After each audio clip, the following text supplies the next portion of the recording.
I basically don't trust anything in reality. Trying to live every day as if it's my first. You're not stuck with the brain you have. You can make it better, and I can prove it.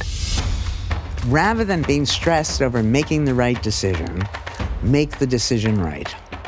The magic you're looking for is in the work you're trying to avoid. The old models of therapy are wrong. We have the intuition for a reason and listen to it. Happiness. We fool the satiety mechanisms of the brains of humans by putting chemicals in our feed. Quick fixes don't work. They just cannot. Hey everybody, happy holidays. I gotta say it's been an incredible year here at the RRP, and as is our tradition, the time has once again arrived for our annual celebratory Best Of series. It's a bit of a gratitude check. 2024 really has been a treasure trove of wisdom, and when I think back, I realize we've hosted just such an incredible array of guests, conversations that have spanned everything from mindfulness and productivity to fitness and nutrition, of course, brain health, and how to balance careers with personal well-being. So from groundbreaking medical research to inspiring personal stories, I think it's fair to say that we've canvassed a pretty rich spectrum of human knowledge, expertise, and experience, buttressed with just so much actionable advice for life-changing growth. And so, for our loyal listeners and viewers, consider these two end-of-year episodes as sort of a greatest hits album, a chance to revisit your favorite lessons. And for those newer to the show, maybe consider it like a highlight reel or a crash course. And hopefully these two episodes will entice you to discover episodes you might have missed or skipped over. And for that matter, to explore what I think is a pretty robust and evergreen back catalog. Either way, I'm thrilled to share these moments with you. And we're going to start with SULEIKA Jawad. SULEIKA is an Emmy Award-winning writer and New York Times bestselling author. If you saw the Oscar-nominated documentary American Symphony, which profiles SULEIKA and her celebrated musician husband, Jon Batiste, you already know that SULEIKA is also a cancer survivor. And this experience is one that she shared with me in one of the year's most moving episodes of the show, a glimpse of which I'm honored to now share with you. So when I got the date for my first bone marrow transplant, my doctor told me point blank that I had about a 35% chance of surviving it. And I had about a month and a half before I was going to undergo that transplant. And so that sense of finitude came crashing down on me. And I realized that there were lots of things that I wanted to do that I might not be able to do. But writing had always been this great love of mine. And I decided I was going to take the contents of this journal and turn them into essays. And so I started a WordPress blog from my hospital room. I watched YouTube videos on how to build it. It was pretty, basic stuff. And I'm sure that in that first week, my readership consisted of solely my parents and my grandmother. But I took it really seriously. I would write every single day. And it felt really good to have a job to do other than just being a patient. And it was that sense of agency that I've been craving for, a long time. And about 2 or 3 weeks into writing that blog, it started to get passed around and shared. And I got an email from an editor at the New York Times and later a phone call in which she asked me if I might be interested in writing an essay for the paper. And I thanked her and said I wasn't interested in writing an essay. And then I took a deep breath and I told her that what I really wanted to do was to write a weekly column from the trenches of treatment, because so often illness narratives were written from the perspective and vantage point of someone who survived. And it was a very different experience to write from that place of not knowing, that place of deep uncertainty. I am in a different kind of liminal space now. I'm in a different kind of in-between place. I will be in treatment indefinitely for however long or short that might be. And when I got that news from my doctor, he said to me, you have to live every day as if it's your last, which is the kind of thing that you say to someone when they're in that sort of limbo. And, I tried hard to figure out what that meant for me, but more specifically, why it instilled an intense sense of panic in me. And I realized, when you're trying to live every day as if it's your last, you're thinking about how you can wring as much out of life, how you can seize the day, and it puts you in this space of urgency and taking. And I've come to believe that, as well-intentioned as that advice might be, it's terrible advice. Because if we were all to live every day as if it were our last, we'd be robbing banks and, I don't know, cheating on our spouses. And staring at trees or eating ungodly amounts of ice cream. And so instead, as I navigate this new level of uncertainty, which of course, we all have, none of us know, it's just more what the future is going and acute to look like. And life is a finite condition for all of us. I've shifted to a place of trying to live every day as if it's my first, which is to say, waking up with a sense of curiosity and wonder that a newborn baby might. And rather than seeking out these huge, important life moments, seeking out moments of play and tiny little joys and moments of nourishment. And that has made it such that I feel like I'm moving through this uncertainty in a way that doesn't put me in panic, but places me in a state of wonder and awe and generosity. We are so steeped in binary thinking, but the truth is most of us aren't either happy or sad or healthy or well. The border between those binaries is porous, and much of us are forced to live in synthesis, to exist in that messy middle. I think we often think of healing as ridding ourselves of the pain that plagues us, whatever that pain might be. And I have tried to do that in every number of ways, from numbing it to compartmentalizing it to dodging it to stowing it as far down as I can. But the only way that I've been able to endure these various things that have happened is by engaging with that pain and looking it directly in the eye, and observing it the way you might through the lens of a kaleidoscope, where you shift the prism and the light falls in a different way. What role does technology play in extending human life?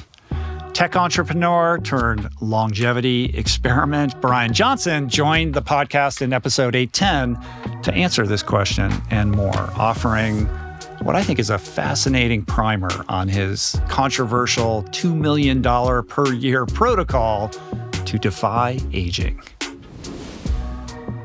It's really simple. I basically don't trust anything in reality. Not authority, not my mind, not my perception, nothing. I just trust data and numbers. And the only thing I believe in is I don't want to die. Outside of that, I'll go play around and say this and that. But if I really try to say what can I distill my existence down to, I enjoy being alive right now. And I don't want to be dead in 5 minutes. I don't want to be dead in 10 minutes. I don't want to be dead tonight. Now, what's going to happen 100 years from now? I don't know. But that's what I've really tried to do, because otherwise, life is just so messy. It's so hard to understand what's really going on. It's hard to understand what to do. It's hard to understand how to resolve conflict. It's just messy and it's chaotic. And so I tried to distill this down into, in this moment in time, in 2023, and this goes back to what I was trying to do for the species. If you ask this singular question, you can do one thing with your existence, and you try to up-level the human race or make a contribution to the human race. What do you do? And that's what I just spent 10 years trying to figure out. If you look at the precedents where the first time a message was sent with a telegraph, the Pony Express was dead. Nobody wanted to run mail anymore with horses. It was so much better. The first time you could navigate with GPS, a paper map on your lap is dead. It's just inevitable. Like, we don't do these things because it's more efficient. When you can wash your clothing in a washing machine versus down at the river. So you look at these hundreds of examples of where technology becomes sufficiently good at doing a given task. It's more efficient or cost effective or whatever the case may be. We humans adopt it extremely fast. I'm arguing with my health and wellness that my team and I have built an algorithm that takes better care of me than I can myself. It is able to look at all the data in my body. It's looking at scientific evidence. It creates an algorithm. So it creates superior cognitive ability, superior metabolic ability, superior physical ability. All above, I am a superior human because it's algorithm. So I have two options. Do I say I'm going to do things as I did and go peruse my pantry? Am I going to make decisions on the menu? No, like, I'm going to choose the algorithm just like I use GPS, like a washing machine, and like I use autopilot on an airplane. And so it's inevitable that when these things cross the technological threshold and they allow each of us to achieve our goals, we adopt them instantaneously. Up until that point, we kick and scream, we talk about lost jobs, we talk about the fear, like, it's a process every single time it happens, but we ruthlessly adopt them. And so that's just what's going to happen. It's absolutely inevitable. In the early 13 colonies of America, there was a big debate on whether they should be ruled by the monarch of England or whether they should adopt democracy. And Thomas Paine wrote this pamphlet, and he argued that the colonies should adopt democracy because they would be better at ruling their own interests than having the monarch. And he talked about all the shortcomings of the monarch. And we now look back and we think, okay, democracy is actually one of the biggest advancements in the history of the human race, where you had this new way of governing away from monarchs. At the time, it was not clear. And this is an example of history of like what is really cloudy in that moment. How do people see clarity? His pamphlet was the best-selling of the early American colony days, and democracy prevailed. And in that moment, democracy ended up being a more powerful system of managing human thriving. One individual as a monarch was inferior to this democratic system. I did the same thing with my body. My mind is a monarch. In the same way you just spoke about your mind is acting contrary to your best interest. My mind is a drunken sailor. Exactly, it is. Yeah. It's an absolute disaster. And I wholeheartedly agree with that.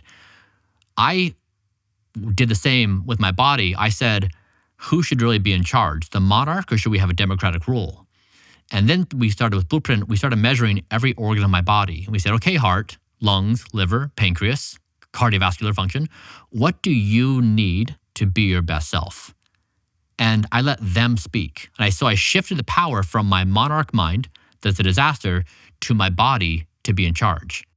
And that's what the algorithm works with. The algorithm works directly with my body. What I'm arguing here for the human race is I'm suggesting we have always treated our mind as the ultimate authority on all things.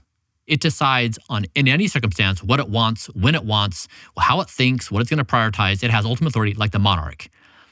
I'm arguing in this next phase of the human race that is an antiquated model of management of human life.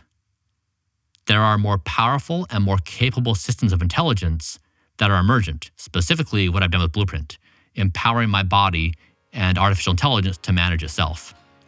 Now, do I still have free will? I feel like I do. Do I still have my same agency? I feel like I do. Am I happier? I feel like I am. But this, paired with the challenging of death, is the most significant revolution in the history of Homo sapiens.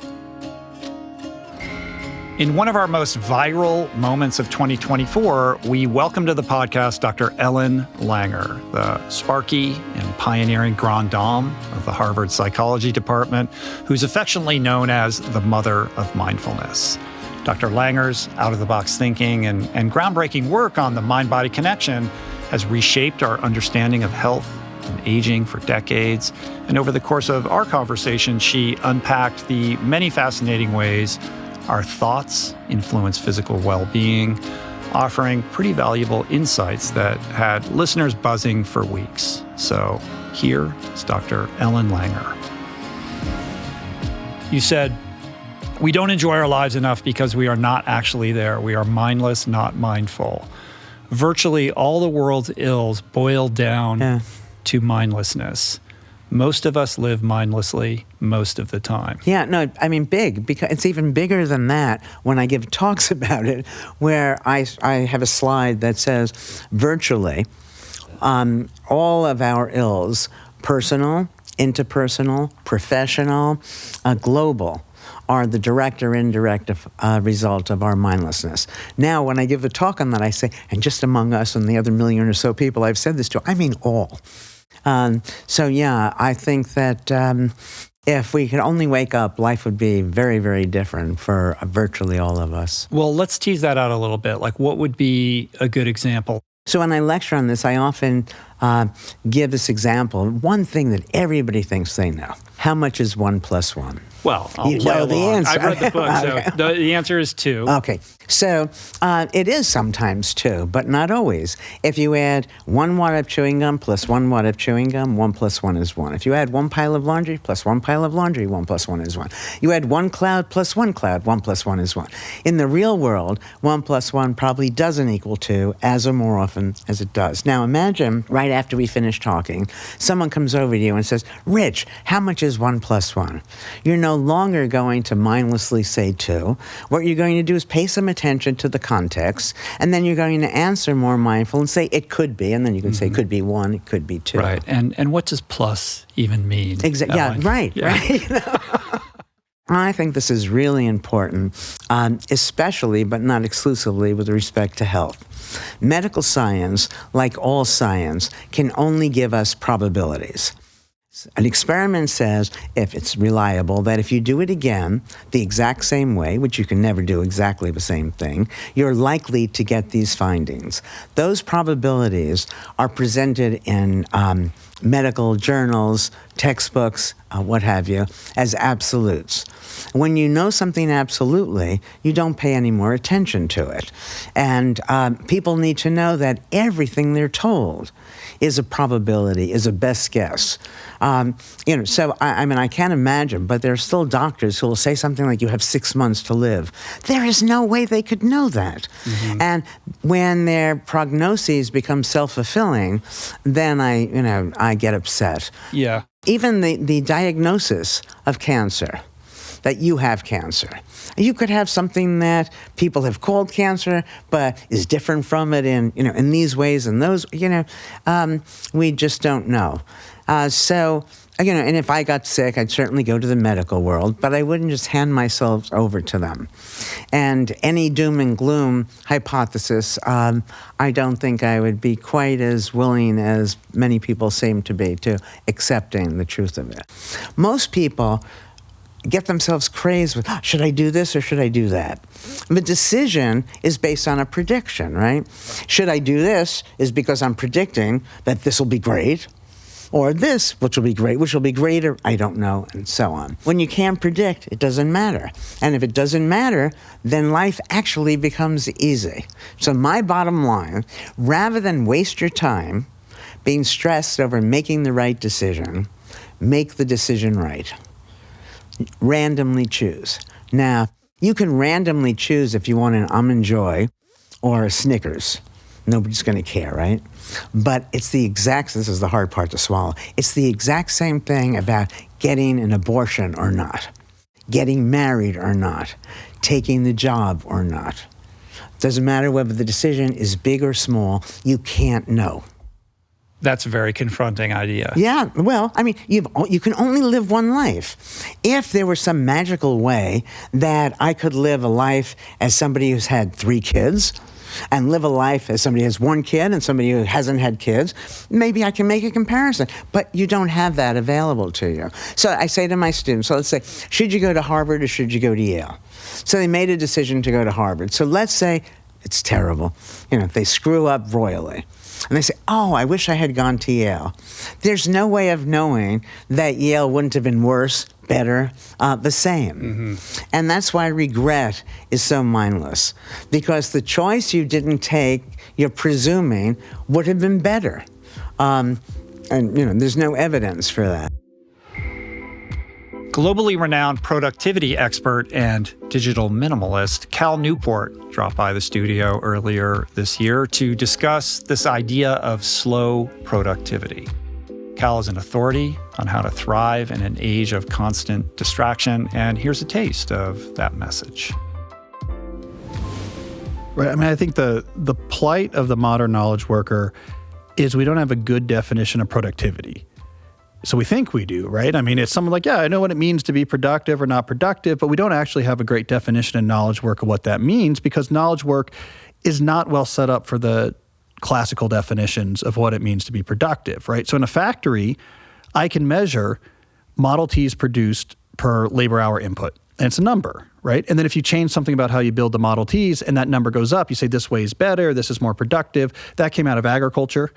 Bushels yielded per acre of land. If you planted your crops a different way and that number went up, you're like, oh, this is a better way of doing it.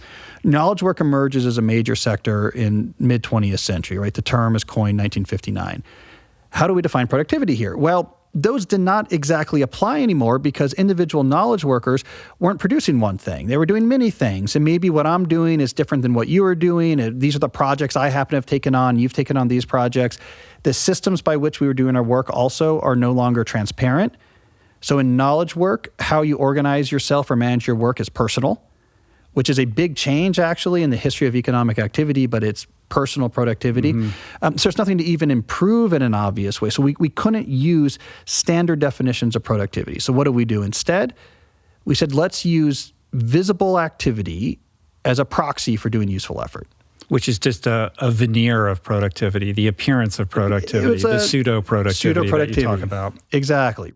My contention is this really went off the rails when we had the front office IT revolution. So now we have computers and we have networks and we have laptops and then we get wireless internet. Now suddenly you can demonstrate visible activity at any point, wherever you are. The fine-grainedness of these demonstrations is much smaller, right? It's now not just I see you in your office. It's I have to actually be answering specific messages, and work can follow you wherever you go. Also, the low-friction nature of digital communications made potential work really skyrocket. So workload per worker really went up because it was just much easier now for things to be put on your plate. If I can just send you an email like, hey, can you handle this?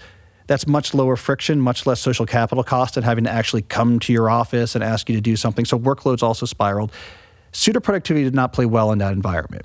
So if I could demonstrate busyness at any point in my life and there was a never-ending queue of work, this was going to create a crisis. Because now every moment at the office or not, at home office, not in the home office, on the soccer field, wherever you are, you're constantly now in this psychological battle, internally speaking, between do I demonstrate more productivity or not? This is what I think started to burn people out. It's what began to create a burnout crisis in knowledge work that you really don't see pick up until the early 2000s, right? If you look at time management books from the 1990s, look at, First Things First by Stephen Covey, all optimism, all figure out your values and you can carefully plan your day to actualize all of your best interests, like rah, very positive. You get to 2004, David Allen's Getting Things Done, and now it's how do we even find like some moments of Zen-like peace among the onslaught? Everything is gone except for how do we survive the onslaught? So by the 2000s, digital technology was cracking pseudo-productivity. And so I think this is what began to rapidly burn out knowledge workers, that combination. So slow productivity is much more based on producing stuff that's good. And it's much less based on activity. So it's results-oriented more than it is activity focused. It has 3 big ideas. The first is to do fewer things, which terrifies a lot of people, but it shouldn't. The second is to work at a natural pace. So this idea, which is possible in a world of pseudo-productivity, that you're going to just be full intensity 9 to 5, week after week, month after month, year after year with no variation. Like you can pull that off if what you're doing is just lots of email. You can't pull that off if you're doing serious cognitive work. So we need more of a natural, varied pace. And then finally, obsess over quality. So counterbalance that or support that with an obsession over the quality of what you produce. I think that combination is engineered to be much more sustainable. It matches the human condition much better. So you can pursue that definition of productivity without, by default, burning out. And I think it's actually effective. It's going to produce a lot of valuable things, and your company, your career, these things are going to do well. If you're a knowledge worker, this is why you're feeling the way you're feeling. Is pseudo-productivity is soul deadening. There's other ways to organize your work.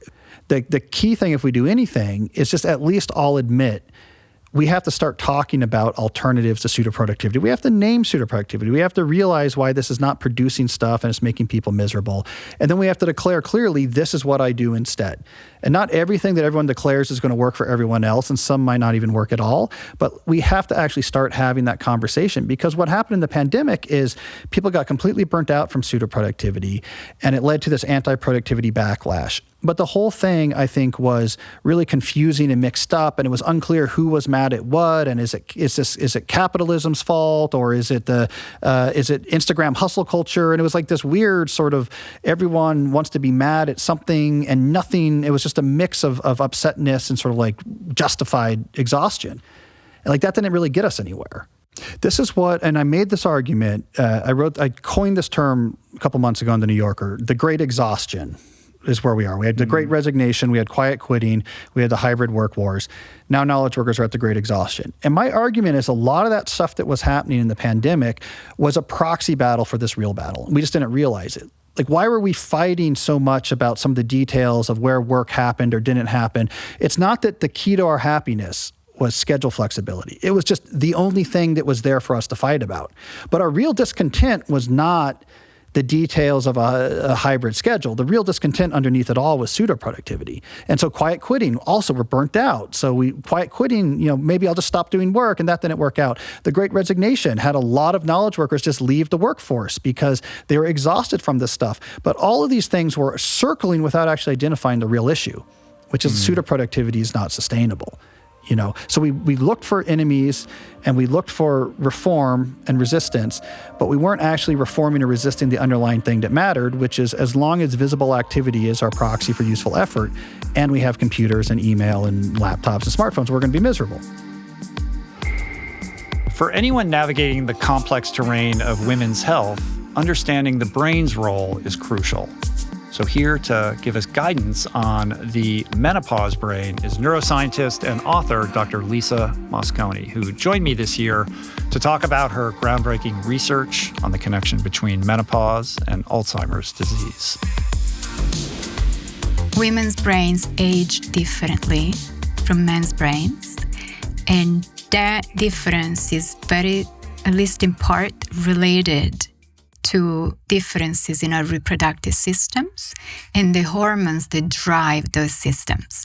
So this is actually a nice thing to talk about as a woman and a scientist, is that we are born with a very important and powerful system, which is the neuroendocrine system. It's like a pathway that connects the brain, the neurological system, with the ovaries via the endocrine system that is powered by our hormones.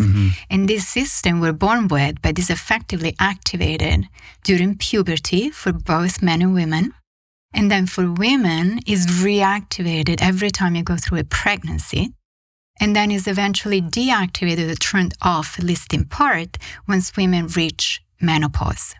Now, what's important about this system is that men have it, women have it, but the hormones that drive the system differ in their types and quantity. So when women are born, our brains come equipped with estrogen receptors that far outnumber receptors for other hormones like testosterone, for example. For men, it's the other way around. You have a lot of androgen receptors in your brain and some estrogen receptors, which means that women's brains are regulated, for the most part, by estrogen, or the women's brains run effectively on estrogen. Men's brains are more heavily modulated by testosterone levels and other androgens.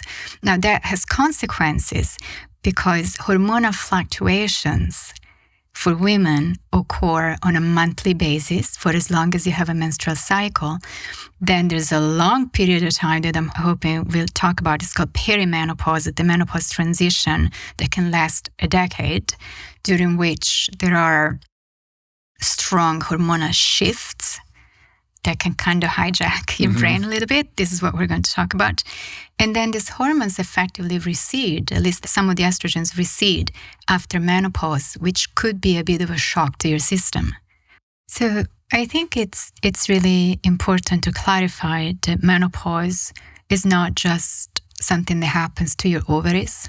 Right? As a society, I think that insofar as we have understood menopause at all, it's traditionally or historically been just the half that speaks to the functionality of the ovaries. And brain scientists were really not involved in that definition. So now we understand that menopause is actually a neuroendocrine transition state, which means it's a neurologically active phase during which your brain is impacted just as much as your ovaries are, in some ways more. Because when your brain is impacted, then you have all these symptoms that sometimes really prompt fear in many women who have no clue what is happening to them. And when women talk about having hot flashes and night sweats and depression and anxiety and insomnia and brain fog, which is scary, and memory lapses and forgetfulness or panic attacks or even skin crawling sensations, if you don't know why you're having those symptoms, it is legit to really worry that there's something really bad happening to you in your brain. So those symptoms are, in fact, symptoms of menopause that have nothing to do with the ovaries. Those are neurological symptoms that are prompted by your brain because menopause is, in fact, changing your brain. When it comes to brain health, quick fixes don't work. They just cannot. Because from the neck down, our bodies are engineered for change, right? So if you think about cellular turnover, blood cells renew every few weeks. Even the skeleton is renewed at the rate of 10% a year. So your body can respond to changes quickly. And if you go on a diet, if you start exercising, you can see the changes relatively fast. Not so much in the brain because the brain is built for stability. Our neurons, the vast majority of our neurons are born with us and stay with us for a lifetime. And they are very, very protected from changes in the environment, from changes in the diet, from changes in your exercise activity. Because if every time we went on a different diet that had an immediate impact on our brains, we would all be crazy. Yeah, we'd be lunatics. It would be lunatics. Can you imagine? Chaos. It would damage our brains very easily. That can be. So lifestyle changes are important and are impactful, but they have a gentle effect on your brain, which means that you have to build up the effects over time. And that's why consistency is key, right? You can go to the gym 2 weeks. The best exercise is the one you're actually going to do. Yes. Time and time again. Exercise helps also patients who have Alzheimer's disease. It really has a positive effect on their mental health for sure, but also on cognition. You can see that in patients with dementia who work with a trainer sometimes. I know quite a few, and it really has an impact. So if you don't have dementia, the impact is much more obvious, I would say. And it is true that it's never too late. It's never too late to start. I would love to see more clinical trials that really are done by age. But I also think that exercise and the type of exercise you decide to do can help your brain in different ways. So we know, for instance, aerobic exercise is really good for cognitive health. It seems to be given the strongest boost to neuronal health because it stimulates so many different parts of your brain in different ways. But it's also important for thermoregulation. So, for instance, when women are having hot flashes and night sweats, then aerobic activity can really help mitigate those symptoms, which I think is really important. Like, there are studies showing that women who are physically active in midlife have almost up to 50% fewer hot flashes than women who are sedentary. Oh, wow. And also, there are studies that followed like hundreds of women for many, many years, up to 40 years. And they showed that women who were physically active in midlife, more with a cardiovascular fitness style of exercise, had a 30% lower risk of dementia later in life as compared to those who were sedentary. Wow. Midlife is up to 65, right? But there's no That's clear massively limit. significant. Hey everybody, today's episode is brought to you by Seed Gut Health. I talk about it all the time on the podcast. You know it's important. If you've even listened to a few of my podcasts, I think I've maybe devoted, a dozen, 2 dozen episodes to the microbiome. You got to take care of your gut health if you want to have optimal health. How do you do that? Well, your nutrition, your lifestyle habits, sleep, all of these things play into that. But it's also important to find a really good prebiotic and probiotic. How do you do that? Well, there's a lot of nonsense out there, so you got to follow the science. And the best evidence-based product that I found out there is Seed's DSO1 Daily Symbiotic. I've been taking it for, over 3 years at this point, every single day. There's just a tremendous amount of science behind this product. I urge you to check it out. And right now, it's a great time to do that because you can get 25% off your first month of Seed's DSO1 Daily Symbiotic. Hit the link in the description below to visit seed.com/richroll and use code RICHROLL25. Get on it. Everyone wants to be fit, we want to be healthy, but parsing fact from fiction when it comes to nutrition science can be much harder than it seems. So here to simplify and clarify our approach to nutrition and fitness is straight shooter Dr. LAYNE Norton, who delivered a blunt and powerful primer on evidence-based strategies for sustainable health. I think one of the things people miss is when you talk about some of this stuff, what you're talking about is a mechanism of a biochemical pathway, right? Oh, this double bond could be oxidized, and that's going to cause oxidation in your body and inflammation and heart disease.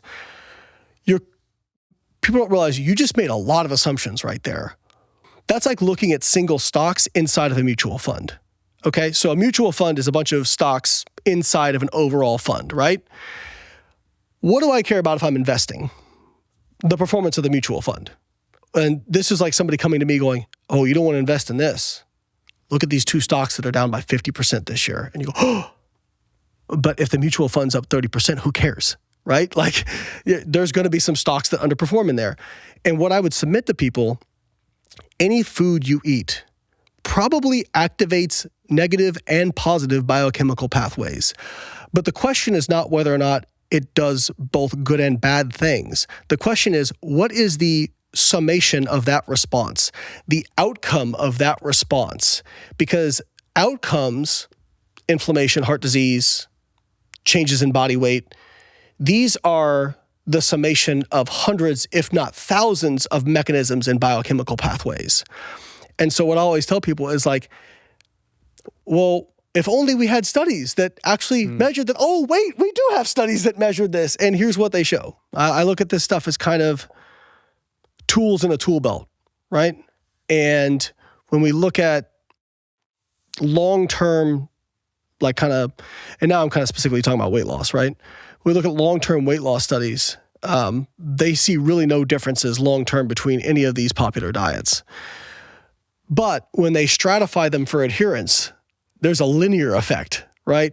So again, kind of going back to, you have to do some form of dietary restraint in order to get results, right? Whether it's counting calories, whether it's plant-based, whether it's low carb, intermittent fasting, whatever have you.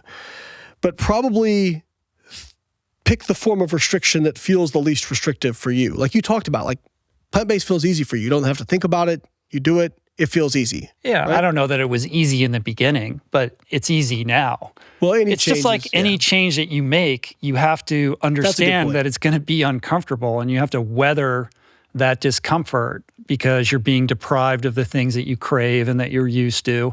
But there is light at the end of the tunnel, like those cravings dissipate, you acclimate to this new environment, and what used to feel like a heavy lift now is second nature. I mean, that's like any behavioral change. Right, like everyone has an opinion on nutrition.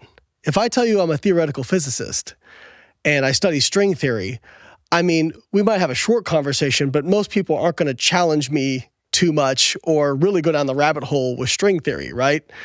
For the most part, you're just going to listen as I try to explain it. But if we talk about nutrition, everyone has a personal experience and belief system they've developed around it because everyone eats. And so regardless of, and they have made some association between something they've ate and something that's happened. And so I think that kind of makes it to where people have really strong opinions, but don't understand like the physiology behind everything. And so you have a lot of really strong, uninformed opinions out there. Mm-hmm. Yeah, we all have our anecdotal experience, and we tend to over-index on the importance of that and how much can be extrapolated from that to apply to the general public. And if somebody has had an experience in which they lost a tremendous amount of weight, or they had some kind of, epiphany as a result of making a significant dietary change, and that has affected them positively, obviously they're going to want to share that. And I'm no different. I've done that. I've had that experience, and I have evangelized. But the more that I learn, the more humility I have developed around the complexity of it. That is really appealing to people, because this idea of like secret knowledge, that people who are getting results, there must be some kind of secret they have to have gotten the results that they've gotten. And quite frankly, it works. I mean, people buy it. But you've been a very high level athlete, right? And my guess is there wasn't a whole lot of magic in it. It was just a lot of repeated, consistent work. Like, obviously, I'm sure you had, good coaches and those sorts of things and had a good game plan to follow. But the magic you're looking for is in the work you're trying to avoid for the most part. All the gains are in the least sexy stuff ever. And you know that, Absolutely. As a powerlifter and bodybuilder for many, many years, has been training forever. There's just no way around it. And nutrition is obviously fundamental to your progress as an athlete. But there isn't any kind of magic secrecy to that at all. I wish it's really about, everything is about consistency, obviously. But there is something about the kind of primate human brain that lights up when it's been told that there is this thing that's hiding, behind the curtain, and I'm going to tell you what it is, that gives people a sense of agency and excitement, makes them feel special, that overrides that default to good judgment and experience. We believe what we want to believe, and it is, especially when it comes to, like you kind of pointed out, the conspiracy aspect of they're lying to you. It's the food companies and the government conspired together and they made you sick, and that's a very sexy thing for people, because nobody wants to believe that their actions led to them being right. It wasn't your responsibility. Right. How do we balance the demands of a high-profile career with the needs of personal well-being? Well, answering this important question is the life's work of Gisele Bündchen. Yes, she's a world-famous supermodel, but she's also quite the wise wellness advocate. And you're going to find out, because here's a glimpse into our delightful exchange about holistic living. What I did for a living is something that kind of just happened to me at 14 years old. It was like, hey, do you want to be a model? And I thought, I can help my family. I can make a living and help. I have 5 sisters and all that. So modeling to me is something that is an opportunity that came along. Like, I think in life you have this opportunities that either you take that train and then see where it goes, and I never even believed that this was going to take me, and I was going to be doing this for almost 30 years. It's one of those things that I was like, oh, I'll start doing this job and send money home and help my sisters go through school and do all that. And maybe in 5 years, I'll get a house, because I didn't even go to school. I was emancipated at 14. And you were in Tokyo at 14. I was living in Japan without speaking English or Japanese. And that's when I started learning the language of energy, you know what I mean? Because you don't have to understand the language, you just have to feel, something. There's a lot more that is being said without words, Sure. So I started learning about that. But I think that I went through this journey of modeling, which was something I thought was going to last 5 years, and I was just going to help my family out for a little bit. And it just kept going, it just kept happening. In my early 20s, I developed, anxiety and panic attacks and all that, because, when you drink a bottle of wine and that, because you're like, I used to be a smoker, so I can't even imagine I used to smoke. It feels like a whole different life, But it was the late 90s, and there was a lot of drugs in fashion and all that. So I thought I was sane just because I was like having some wine and smoking cigarettes. Everybody was doing way worse things than me. Yeah, I'm sure you've seen a lot. I've seen a lot. Yeah, that's a whole other show about that. That's a whole other story. But yeah, so, so that was the beginning for me to start reconnecting with myself, because I think when I was 14 and I got that train, my only focus was like, how can I be the best that I can do on this? And that was my focus. And I didn't measure any sacrifice. It was like if I had to work 360 days a year and I felt like I couldn't say no because people were giving me a chance. And then I was like in this really overdrive, and burned down my adrenals. I found out later when I found this amazing natural doctor who told me, like, listen, you don't have any more adrenals. They're shut down because you burned them, basically. Sure. I'm like, but I'm only 22, So basically, I had to change the habits that I, smoking a pack of cigarettes, drinking alcohol every day to calm myself down, coffee all day to keep myself up, and also going from, one time zone to the next. I was 3 days in Paris, 2 days in London, 1 day in New York, going back to, my life was living in a suitcase. And of course your nervous system is going to freak out, and the way I was eating, it was very, anything that was in front of me, I was just like not mindful about anything. I was just kind of like a workhorse. And I think, but that was a big wake-up call for me, because I think sometimes, you have to reach rock bottom. And when I had those anxiety and they start becoming like almost crippling, because I couldn't get on planes. It was just, I was going to all these doctors and they were like, you have to take this stuff. And I was just afraid of taking anything because I've never taken anything. There was a tea for this. There was, my grandmother wasn't there. So finally, I wasn't going to take a medication, because just the idea of taking something, I was like, I was normal before. How can I go back being what I was? Like I didn't have these issues. So what's happening? Long story short, I found this doctor. I had to replace my habits. It was that simple. I had to replace these habits that had created the reality I was living at that moment, which was, really killing me in so many ways, killing my spirit, killing my, and I replace it with good habits. So now instead of smoking cigarettes and having a mocha frappuccino in the morning, I'll go out and do breath work and go out for a run. And, I replace, in one day, I gave up everything because he looked at me, he said, Gisele, he called me Adrenalina. He says, do you want to live? And I said, I do. He's like, so we're going to change my diet. And that's for the first time in my life that I realized that I was really like the one who got myself there, and I was the only person who could get myself out by the choices that I was making. So I had to take full responsibility for what I had created, but it was in my power, only in my power to change that. There were no doctors, nobody who was going to save me. I had to change the choices I was making, and I did that, and it was incredible because after over a year and a half, like really struggling with anxiety and panic attacks and all that, within 3 months, I was like, I never had another incident. And it was, and once you start meditating, I mean, at that point, this was 20 years ago, right? It wasn't like people were talking about meditation and yoga and any of that. It was just, when you sit in silence and you reflect, which is what we don't really give ourselves time to do because the world is so fast-paced and everything catching your attention, is trying to throw you off your center. Everything is so busy. It's like an overload of information. To have that space to go inside and reflect and look and really take a step back, I think that was the biggest blessing of my life. So really, I think what could have killed me is what gave me a whole new life.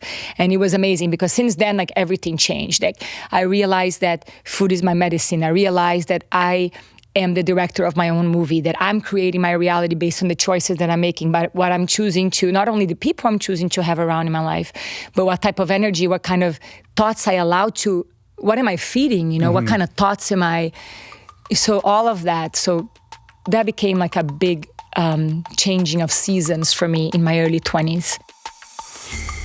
This year, we also welcome the renowned psychiatrist and brain health pioneer, Dr. Daniel Amen. Making his debut on the podcast, Dr. Amen shared groundbreaking insights on brain health and why understanding our brains is crucial for overall wellness. His approach to psychiatry, particularly the use of brain imaging, is innovative, for some controversial, and for others revolutionary. Here's a fascinating excerpt from this eye-opening and memorable discussion. If you're blessed to live to 85, you have a 1 in 2 chance of being diagnosed with dementia. 1 in 2. 1 in 2, which means it's either you or your partner, and that's horrifying.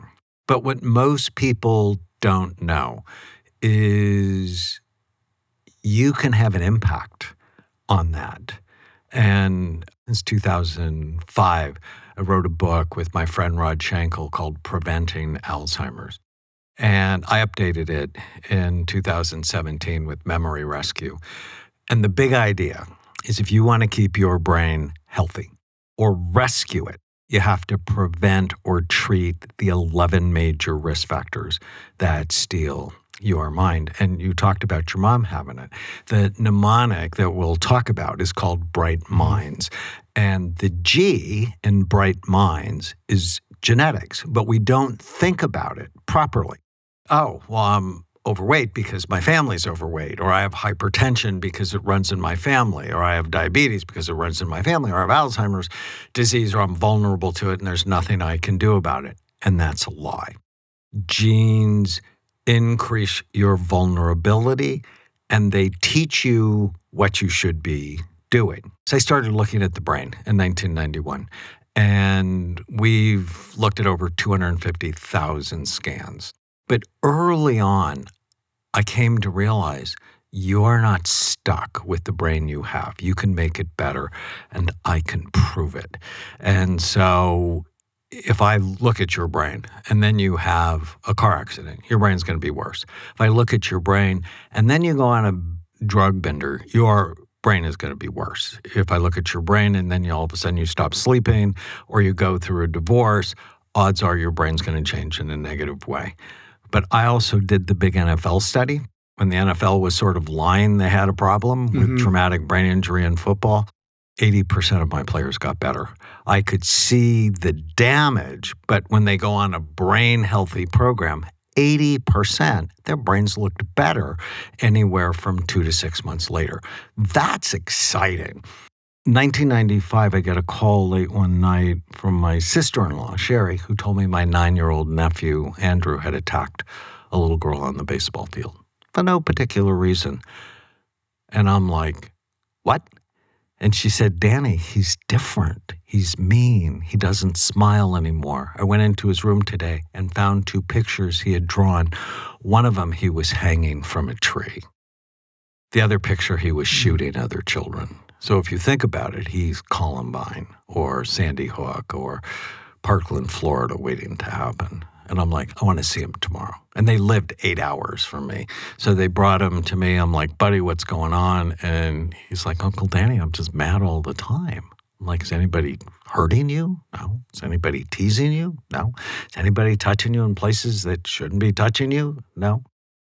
And 999 child psychiatrists out of 1,000 would put him on medicine and therapy. And because of my experience, I already scanned 1,000 people at that point. I'm like, he's got a left temporal lobe problem. And so I'm like, I held his hand while he held his teddy bear and got scanned. And he was missing the function of his left temporal lobe. I'd never seen it. I've seen it 100 times since then. Turned out he had a cyst the size of a golf ball occupied in the space of his left temporal lobe. And I told his pediatrician, I said, you find somebody to take it out, because he wasn't in my neighborhood. And he talked to 3 neurologists. All of them said they wouldn't touch the cyst until he had real symptoms. At which point, I lost my mind, and I start screaming at the pediatrician. I have a homicidal, suicidal child who attacks people for no reason. What do you mean, real symptoms? And he got anxious, and he said, I think they mean like seizures or he loses consciousness. I'm like, serious? And in my head, I'm like, neurologists, neurosurgeons will do stuff. So I called UCLA, talked to the head of the pediatric neurosurgery department, Jorge Lazarev, and he said, Dr. Amen, when these cysts are symptomatic, we drain them.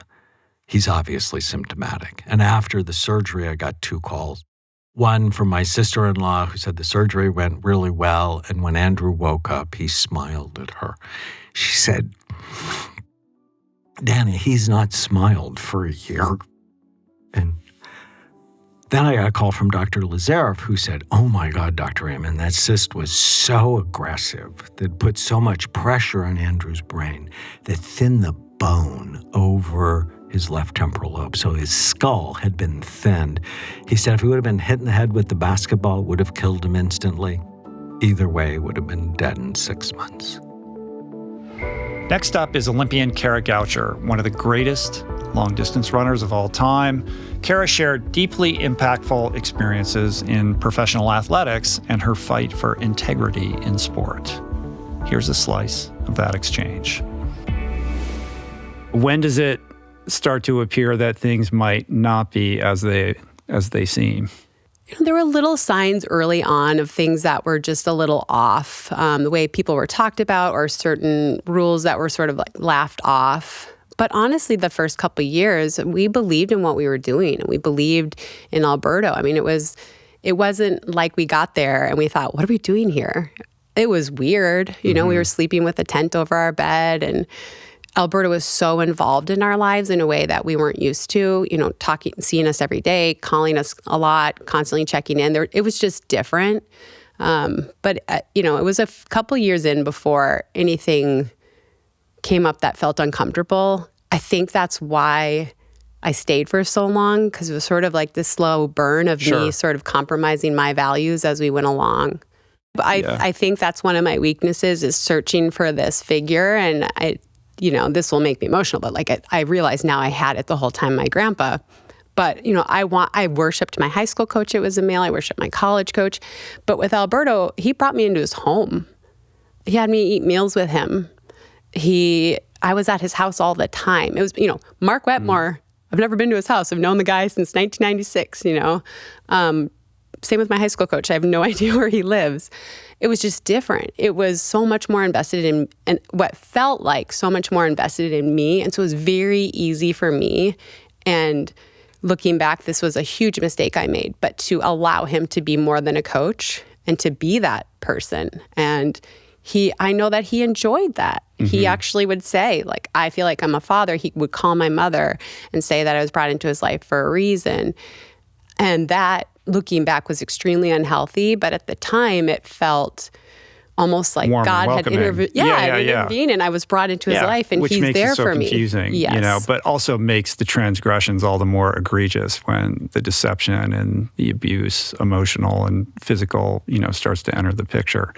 I'm sure people have asked, or perhaps you had to think through what's going to happen when people ask me, well, you didn't even tell Adam these things, your husband, what was going on when they were going on. How do you expect us to believe what you're saying about how Alberto was behaving? Yeah, I mean, I've been asked that a lot, especially on Twitter. Thank you, social media. Twitter's pretty reliable for that kind of thing. Look, it's a great question. As I've gone through this and I've met with other victims, it's actually very, very common, but I didn't know that. The first time that Alberto touched me inappropriately, I'm in a foreign country with him in 2006. It's the first trip we've ever taken together. It's the first trip where I am the focus. And I truly, I mean, in the moment, I was so frozen with fear. I couldn't believe this was happening. And I just convinced myself it was an accident because he's a dad and he's a devout Catholic and he loves me like a daughter. He tells me. And again, like with those boxes, if I think maybe he did that on purpose, it ruins everything that I'm living for and that I've built my life around. So the first time it happened, I really, truly just convinced myself that it was an accident. It wasn't until 3 years later that happened again. And at this point... And when it happens, it involves substances. This guy's like, at least a couple of glasses of wine in and sometimes an Ambien, et cetera. Like it feels like he has a substance issue. Yeah. Oh. Yeah. Yeah. But now I'm thinking like, well, what am I going to tell Adam? Like he touched me inappropriately 3 years ago and I didn't tell you. It feels like I'm soiling our marriage and I hid something. Mm-hmm. And I know that I just should have told him, but I just didn't. I came back from that trip. We were in Lisbon, Portugal, and came back and I said, I never want to travel without you again. And that was my way to solve it. I'll never be alone with him again. And I wasn't until a plane ride 2 years later. The doping piece was that Adam and I went together to USADA in 2013, and there was already a case open. I thought, I'm going to shock them. There was already an open case going on. Which should have been comforting to you to realize like, I'm not the only one. Like people are looking into this. They don't know if they can trust me. That's what it felt like. For the first 2 hours, they just let me blabber on about what I think happened. And then they're like, go have some coffee and then let's go back in. And then the questions start. And I appreciate USADA so much and I understand all of it. But in the moment, it felt like, they don't know if I engaged in this or not, which how would they know? So that was very uneasy, right? But then, for years people would say, we know why you left. We know why you left. And I'd be like, you have no idea why I left, but okay. A lot of media from the UK constantly asking. And so there was this documentary in 2015 that they were doing, and it was BBC and ProPublica were doing a piece together. And I cried. And when Adam told me he was going to do it, I said, please don't do it. I'm still running. I want to run for at least another year. Everyone's going to ask me about this. I'm never going to be able to escape it. Please don't do it. And he said, I have to do it. And I respect him so much and I respect his values that I knew it was the right thing to do, but I was too afraid. So they came over from the UK. They interview Adam for hours. The next day before they fly out, they want to meet with me so that I feel better about the situation. I meet with them. They were very nice, well-intended, I believed. And then that night, it started eating at me. Like, why didn't I do it? Like, why couldn't I be brave like Adam? Now I'm going to have to answer questions that I could answer. I could be on the front end. And yeah, it just ate at me. And a couple of the bigger decisions in my life, I've just really, really prayed upon it. And I prayed upon that. And I just said, I really regret not doing it. And so Adam reached out to them and they got on another plane and came back. The final thing I wanted to ask you pertains to the athlete who's listening to this or watching this, who is starting to realize that the dynamic that they're in on the team that they're on or with the coach that's overseeing their progress might not be the healthiest. Maybe it's not terrible. If they told somebody, who knows what the reaction would be. What do you say to that person? How do you guide that person to address a situation that on some level is somewhat relatable or similar to what you endured? I think we have intuition for a reason. And I stopped listening to mine because I thought, I know this feels uncomfortable. I know this feels not good, but it's so small and the goal is right there. We have the intuition for a reason and listen to it. And you know what? Maybe for other people, that is a great situation, but the same situation isn't good for everyone. You trust yourself. You have that ability to know what's right and what's wrong. And at the end of the day, it doesn't matter if someone else thinks it wasn't a big deal.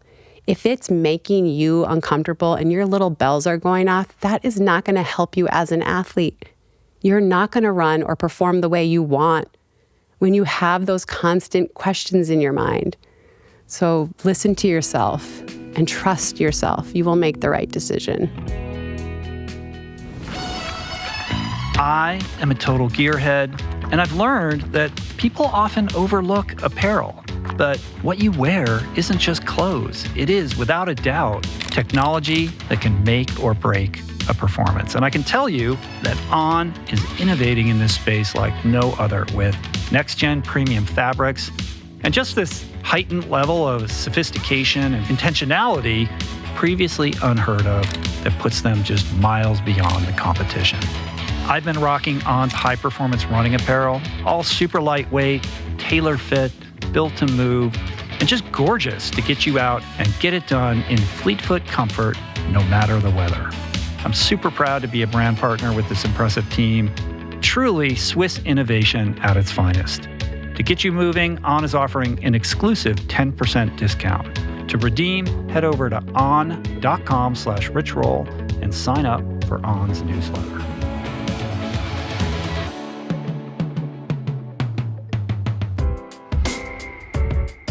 Beneath countless problems in our society lies a sleeping giant, and that is the crisis of masculinity. To shed light on this critical issue and offer a fresh perspective, we welcome Scott Galloway to the podcast. Scott is a professor, he's an entrepreneur, and an influential voice on technology and modern culture, and he really brought his trademark insight and wit to this discussion about the challenges facing young men today. This is something that I'm passionate about. I think the data is overwhelming. 3 times as likely to be addicted, 4 times as likely to kill themselves as women, 12 times likely to be incarcerated, 70% of opioid epidemic. We don't have a homeless problem. We don't have an opioid problem. We don't have an incarceration problem. We have a male suicide, homeless, and incarceration problem. And if any other special interest group were committing suicide at 4 times the rate of the control group, we would talk about it in different terms. We would talk about the need for social programs, intervention, empathy. But when something like this happens to young men, there's a lack of empathy. You hear words like accountability, or if they were just more in touch with their emotions. And I think that's really gotten in the way of a productive conversation.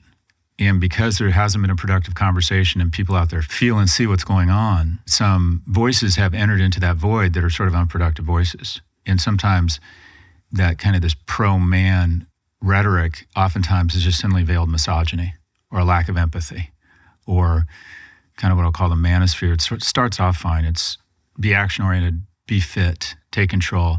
But then it goes to really weird places. It treats women as property, or talks about immigrants taking your job, or just sign up for my crypto university. It just goes to weird places.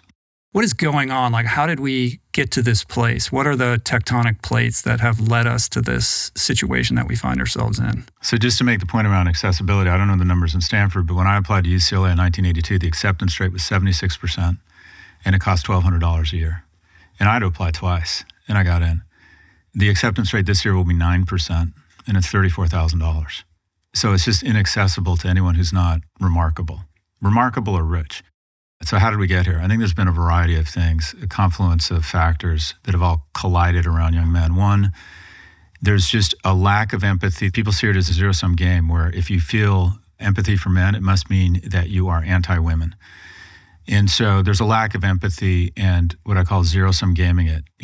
Civil rights didn't hurt white people. It helped them. Gay marriage doesn't hurt heteronormative marriage. It enhances it. So to talk about empathy for young men is in no way and should in no way be seen as anti-women. I think the group that wants more viable young men is first and foremost mothers. That's who I hear from the most, who see what's going on with their daughters and the difference between their daughters and their sons. And also women. Women are, I think, ready for more economically and emotionally viable young men. Women are dating older and older because they're having trouble finding what they would perceive as viable young men. So a few things. One, just biological. Men's prefrontal cortex matures later. They just don't have the same executive function or adult in the room. They're less mature, literally less mature. 2, we have an education system that is biased against them. If you talk about the behaviors we reward in school, you're essentially going to describe a girl. Be organized, be a pleaser, sit still. You also have education industrial complex, 92% of kindergarten teachers are women. There's more female per capita fighter pilots than male kindergarten teachers. It's about 70, 80% K through 6 and about 60, 70% in high school. And naturally, you're going to empathize with a little version of you. So I just don't think there's the same level of empathy for young men. We've also done away with metal shop, auto shop, wood shop. So the guy who's not cut out for college, who doesn't sit still, who's not academically focused, has fewer and fewer on-ramps into a middle-class lifestyle. And then these guys get into the workforce. There's fewer middle-class trades jobs. In America, parents have done a really good job of convincing themselves they've failed as a parent if their kid doesn't end up at Stanford or UCLA. So there's a lot of rage and shame in the household. There's not visible on-ramps into a healthy middle-class life. 3% of LinkedIn profiles in America say apprentice. It's 11% in the UK. In Germany, 50% of Germans have some sort of vocational certification. That's not true here. It's kind of become this, you either get to Stanford or UCLA or you and your parents have failed. And then a lot of dynamics, dating apps, where you have 2, 3 to 1 men to women.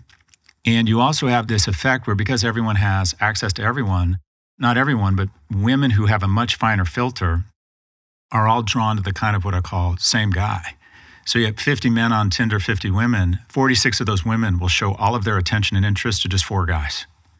So it's great to be in the top 10% on a dating app if you're a guy. The bottom 90, it's really difficult. And the bottom half of men on dating apps, where now 1 and 2 relationships begin, get validation that they have absolutely no worth in the dating market. So a lack of economic prospects, a lack of maturity, a society that doesn't seem to have a lot of empathy for them, and then a mating market that validates they don't have a lot of value. And you see these men go down this downward spiral where they start, and this is where you know we've really lost them. They start becoming ultra-nationalist. They start blaming immigrants. They start blaming women. They become prone to conspiracy theory. And some, they just become really shitty citizens. Mm-hmm.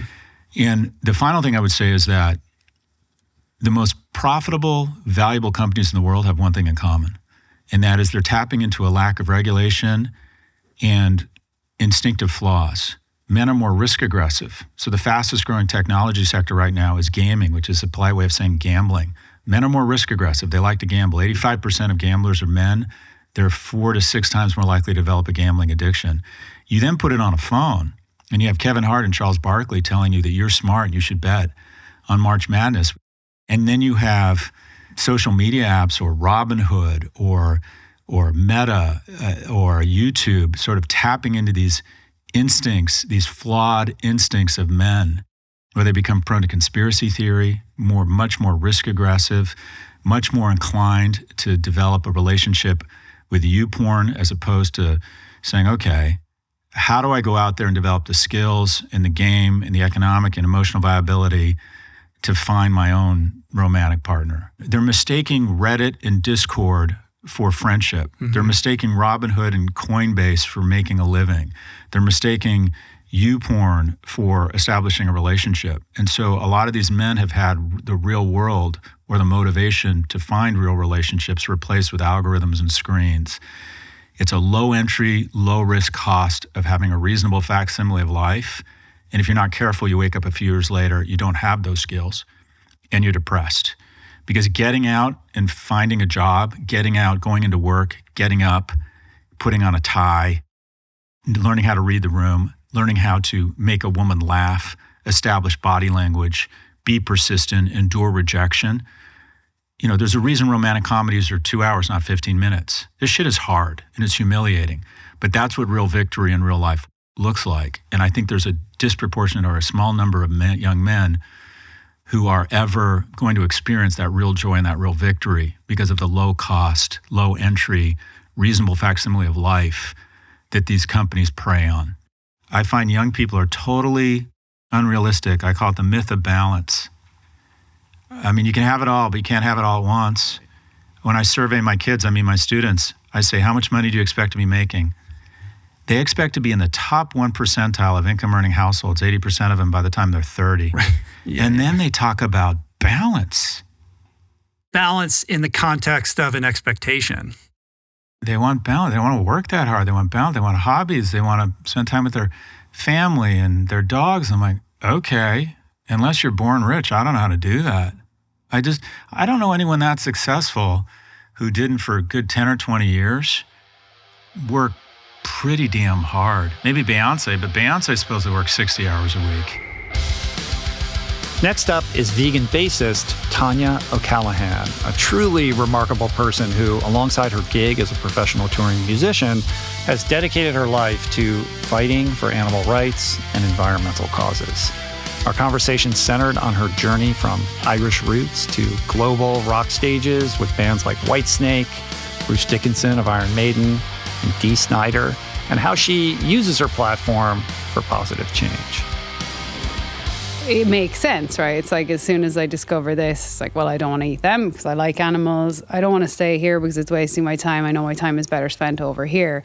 But maybe that's not obvious to most, or the pressure is too hard. But to be able to live a congruent life and to know that, you know, you're in alignment with your morals is something that was very obvious, like, and natural from a young age. So I don't think that it's unique or different, but I think that it is also probably why there's so much frustration in the world and why people are so divided in that, because we are often out of line and we're not living in congruency what we actually feel inside.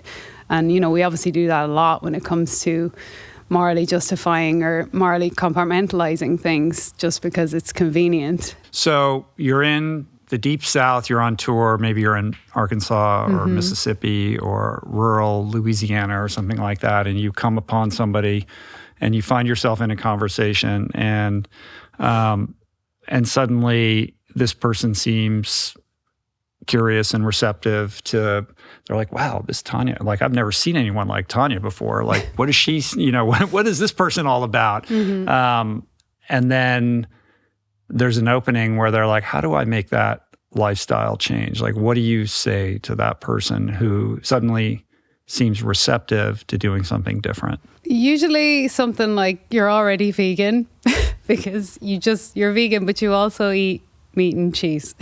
So I look at it. What does that mean? I look at these things in reverse because I always find it really funny when people say that it's hard or it's, you know, extreme, because everybody eats pasta, pizza, potatoes, broccoli, fruits, veggies. I mean, if you're going to tell me you don't eat any of those things, good base to start with. So I'm like, you're already vegan. You also eat meat and dairy. So it's about kind of breaking down that what people might think is complicated around food. But also, like I said earlier, just saying, if someone's asking about, for instance, how do I eat out? Order the sides instead, or try to add more veggies to every meal. But I'm not a big fan of the labels of the diet.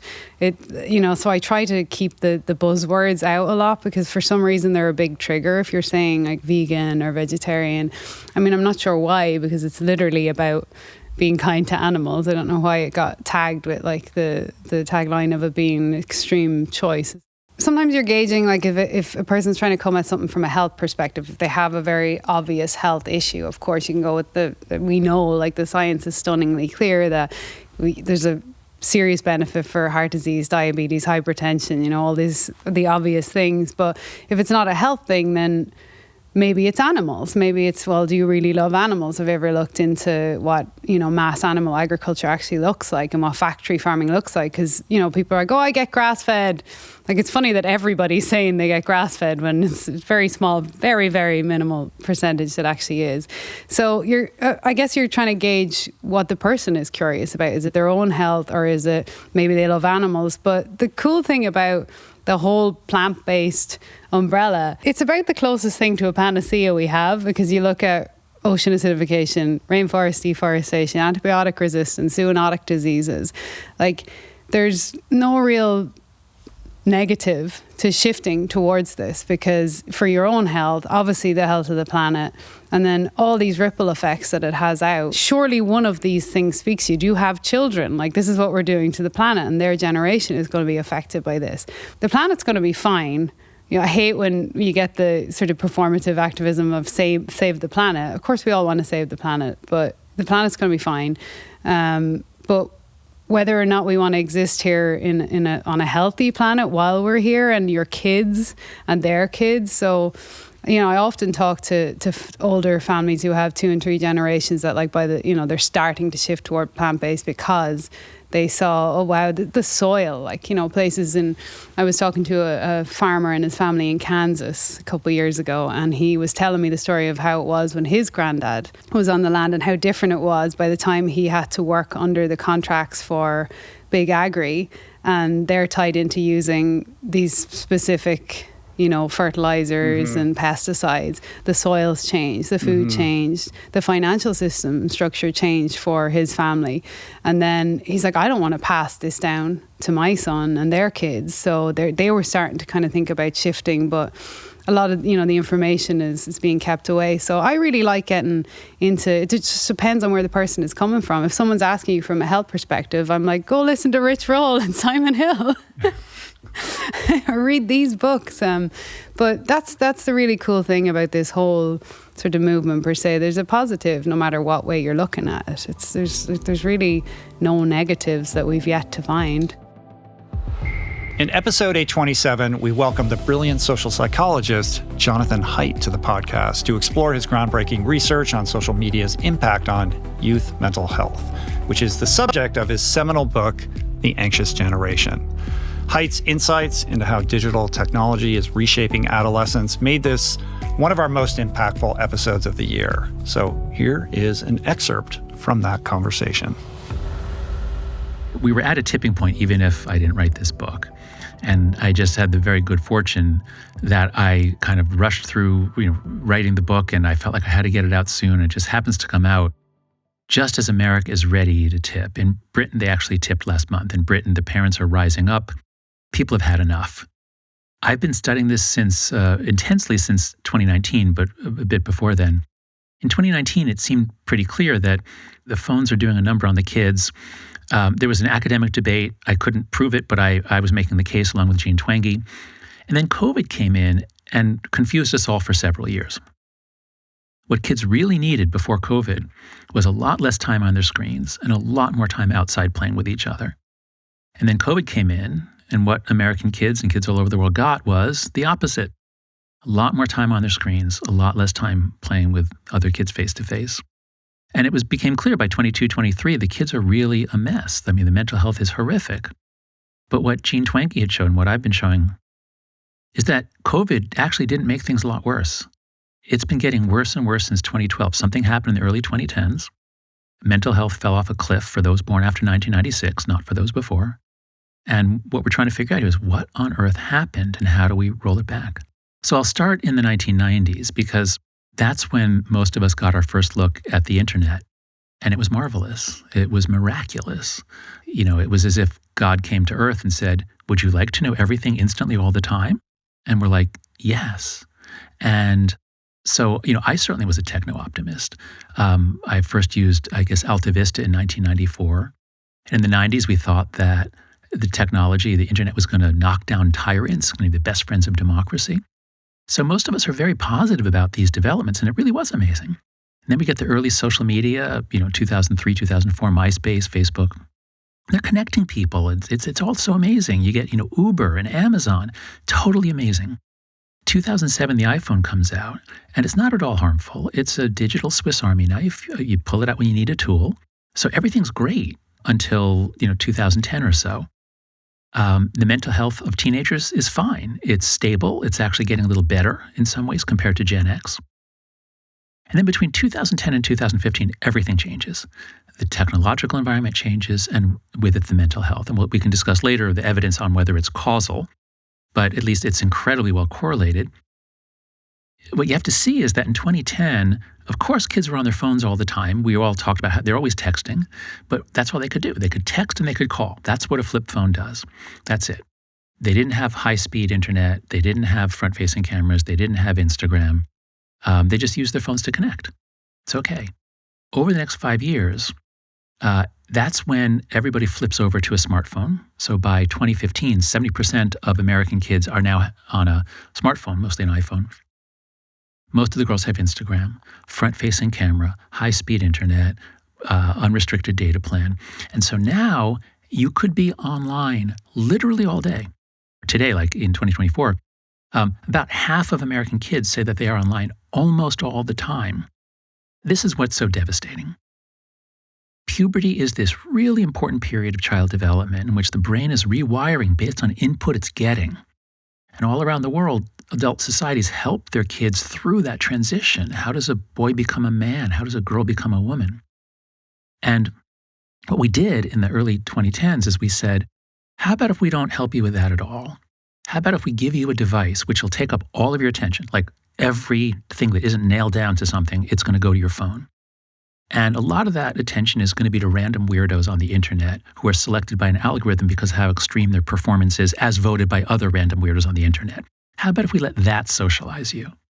So in all these ways, going through puberty in, say, 2005, like a millennial, versus 2015, like Gen Z, made all the difference in the world. And I believe that's what has caused, there are many causes, but that's the biggest single cause of the gigantic increases in anxiety, depression, self-harm, and suicide that are the characteristics of Gen Z. So to end this on an optimistic note, your analogy is sort of like the Berlin Wall, like it's about to burst. It's not this incremental thing that we're going to be sitting around waiting for forever. Mm-hmm. There's enough energy behind this that, the dam is going to burst soon and then everything changes. Exactly. There's what's called preference falsification. There are situations in which if people are only supporting something because they're afraid to speak up, or if they're kept in place by fear, as soon as the fear calms, everything can change very, very quickly. And that happened in Eastern Europe. Everyone hated communism. I traveled there in 1987. I don't think there were many communists or any back then. Like, everyone hated it, but they were just kept in place by the secret police. They were afraid. And once it became clear that actually, if we all mass at the wall and try to knock it over, we win. And then it fell everywhere. Now, that's a little bit too dramatic for what we're talking about here, but the social dynamics are actually very similar. Because why is it that we're all giving our kids phones at such an early age? Because we're afraid that they will then be left out. And they're afraid of being left out. So it's not the fear of the secret police. And that's the most powerful human urge. That's right. Yeah. I mean, being afraid of the secret police and being abducted in the night and tortured, that's pretty primal too. Right. Okay, I'm not saying... But it's the same pathway, it's right? Really like primal. We want to be a member in good standing of a group. We're terrified of being isolated, being cut off, being alone. That's why banishment used to be a punishment in the ancient world. Before they had like good prisons and things, like your punishment is to be banished. We're not going to kill you. We're just going to send you away. And that's like death, social death. And teenagers are really, really vulnerable to social death. Yeah. So anyway, my point is, if the kids themselves say, yeah, I'd like to get off if everyone else does, well, then why don't you get off? Because everyone else. So if a system is held in place by the fear of missing out, and we can all get out together, then kids aren't missing out. We give them back childhood, we give them back play, we give them back each other. Renowned sobriety advocate, coach, and former pro footballer Andy RAMAGE returned to the podcast to drop wisdom on the merits of an alcohol-free lifestyle, personal transformation, mindset, and cultivating a life of purpose. Here's a look. What is the sense of growth? Like, how many people are doing this now? Well, I guess if you flip it into the alcohol-free drinks industry, for example, when we last had our conversation over in the next 5 years, it's grown by about 500%.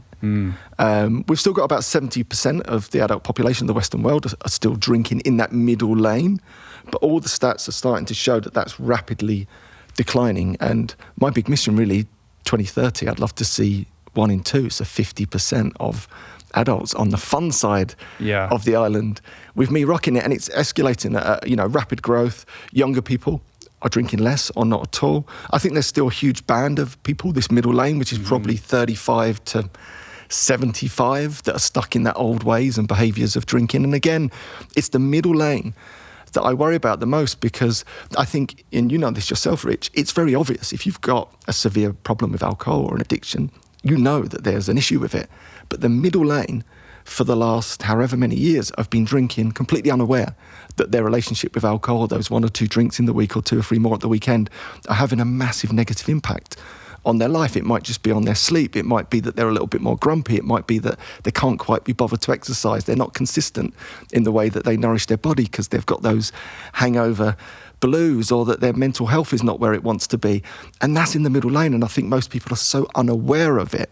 And that's what's really exciting for me, that people are becoming aware of their relationship with alcohol as middle lane drinkers, average drinkers, and the change is starting to happen rapidly. And it's just wonderful to be a part of. It's just growing and growing all the time. And I think that's another thing that I love. There's a great quote from T. Lawrence of Arabia. He says, "Dreamers of the night dream dreams that sit in the rusty recesses of their mind, and they wake to find it was just vanity. But dreamers of the day, they're dangerous men and women, for they dream with their eyes wide open, and they make their dreams a reality." And I love that, because I believe that's what happens when you go alcohol-free. You're seeing people coming through this movement that are dreamers of the day. They're actually saying things and taking action. Whereas I was one of those. For many a year, I sat in the pub. And how many people in the pub talk a great game about all the things they're going to do, and then it never quite happens. Whereas I think the alcohol-free space itself is producing all these incredible dreamers of the day, like Bill, like many others, that are turning these dreams into reality on a massive scale. And it's changing the face of culture. I'll give you a beautiful example of this. I went to Ireland just recently. I spent a lot of time in Ireland, as you know. My wife's Irish. I went to a place called the Adair Manor. It's a beautiful place. They're going to get the Ryder Cup there in 2025. And I went for a drink in this local pub in Adair Manor, or Adair, and we sat down to have a drink. And as soon as I walked in, the lady said, "What would you like?" I said, "I don't drink." She said, "Brilliant, we've got loads of alcohol-free alternatives." This is in Ireland. In Ireland. Right, and they're all over it in Ireland. So that's wild. Gave me this lovely drink, and I sat, and I'm getting goosebumps before I even told the story, and I watched the scene that's played out in a million Irish pubs for generations. There was an old guy at the bar drinking a pint of Guinness, and he was sitting there drinking his Guinness, as you know, many Irish people do. And in walked his son. I knew it was his son because you could tell they looked alike. The old guy was probably 70, the son about my age, probably 49, 50. And his son sat next to him. Again, a scene you would see in every Irish bar. And his son sat next to him, and he ordered his Guinness, and his Guinness came out. And he started to drink his Guinness. And I looked at his Guinness. His Guinness was 0-0. That is a cultural shift right there. He was able to be with his father in this space, and the Irish pubs are the best pubs in the world. You'll see 3 generations in Irish pubs. They connect, and he was able to do it in a way that felt connected, felt grown up, but he didn't have alcohol in his drink. Right.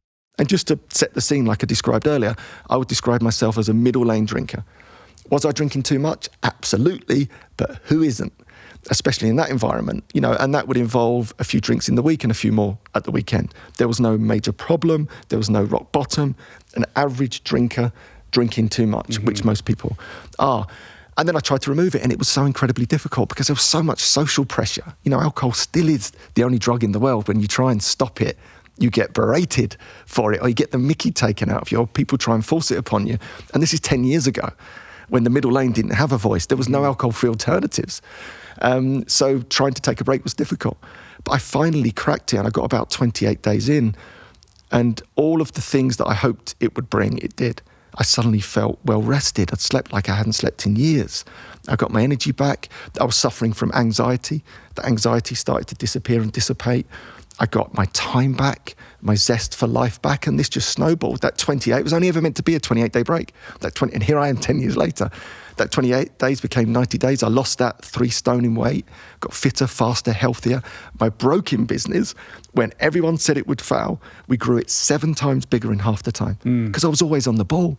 I wasn't writing off half of my week to underperformance. And I think what I realized is an important message for people. My new normal, because of my relationship with alcohol, I think was probably 50 or 60% of my optimal best. And it wasn't until I removed alcohol as a middle lane drinker that I got that peak performance back, which allowed me to perform at my peak in my business. My relationships blossomed at home. I was fit again, healthy again. My sparkle would come back again. It was just such a transformational experience that I thought, I've got to share this. So I wrote a little ebook called One You Know Beer. We put it out into the world. It was never meant to be a thing. A few people picked up on it. That turned into a book with Pam Macmillan. I got Rory on board.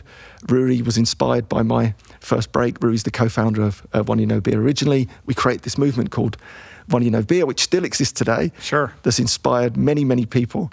And I stepped down from there in 2019, not long after our last podcast, to really look at this from a completely different angle and create lots of new ideas and initiatives to inspire people to take a break. That's what it's all about for me. How do we navigate the complex world of the new weight loss drugs? Well, uniquely suited to address that question is returning guest Johann, who, through firsthand experience as well as extensive research, explored the promises and the perils of Ozempic, which made for one of the more lively RRP episodes of 2024. So I'm taking Ozempic, right? I started taking it for the book that I've written because as soon as I heard about these new weight loss drugs, I felt a massive mixture of emotions.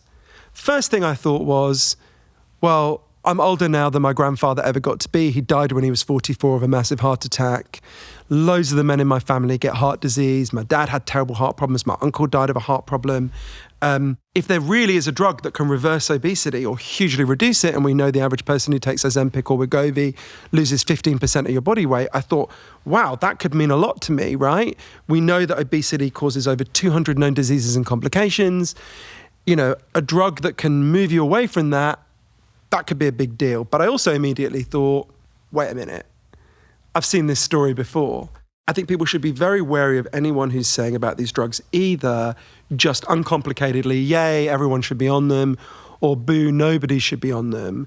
I think is missing the much more important nuance and complex point, which is, you know, the subtitle of my book, Magic Pill, is the extraordinary benefits and disturbing risks of the new weight loss drugs, because the truth is both halves of that are true. There are extraordinary benefits and there are 12 disturbing risks. And there's no one size fits all for that. And there's a lot we don't know, but there's a lot we do know. And I think what people really need to do is go down the list of the benefits and risks, see which ones apply to them, which ones don't. And also just be prepared for some of the psychological changes that happen when you take these drugs, some of the big cultural changes that are going to happen now. You know, 47% of Americans want to take these drugs. This is blowing up all around us. Everyone who takes these drugs becomes a kind of walking advertisement for the drugs. This is huge. This is going to change so much. You know, Barclays Bank commissioned a very sober-minded financial analyst called Emily Field to go away, research these drugs to guide their future investment decisions. And she came back and said, if you want a comparison for what these drugs are going to do, you've got to compare it to the invention of the smartphone. I think she's right. Why did obesity blow up, right? It's really important to understand, because I think it's been kind of forgotten. Obesity has exploded in our lifetimes. I would just urge anyone to just pause this podcast for a second and just Google for a moment photographs of public beaches in the United States in the 1970s, so when you and me were born, right? Just look at them for a minute. To us, they seem really weird, because almost everyone on those beaches looks to us what we would now call skinny or jacked, right? And you look at it and you go, well, where was everyone else that day, right? Was it like a skinny person convention at the beach? And then you realize, no, that's what Americans look like when we were born, right? You basically have around 300,000 years where you have humans and obesity is very rare. It existed. We know it's there in the historical record, but it's always remarked upon because it's so unusual, right? And then essentially in our lifetimes, this staggering explosion. So between the year I was born, 1979, and the year I turned 21, obesity doubled here in the United States. And then in the next 20 years, severe obesity doubled again, right? And you look at that and think, well, what happened? What's going on there? Because it goes to the heart of this point you were making, where you're absolutely right. We know why this happened. This change, this explosion in obesity happens in every country that makes one change. It's not where people suddenly have a collapse in willpower. It's not where people suddenly become lazy.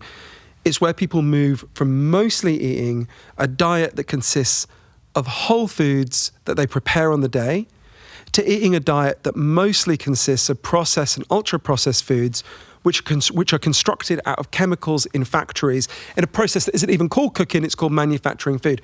And it turns out this new kind of food, which never existed in the past, right, which is a totally new thing, affects our bodies in a completely different way to the way the old whole foods used to affect us. No one can deny it. A big motivation is to look better as it's defined by the culture, right?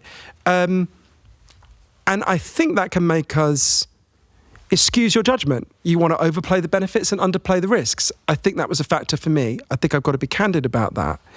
And you think about some of the risks you were talking about, this particularly plays out, so think about muscle mass, right? So I'm sure your listeners know, but muscle mass is the total amount of soft tissue in your body. It's really important for like movement, right?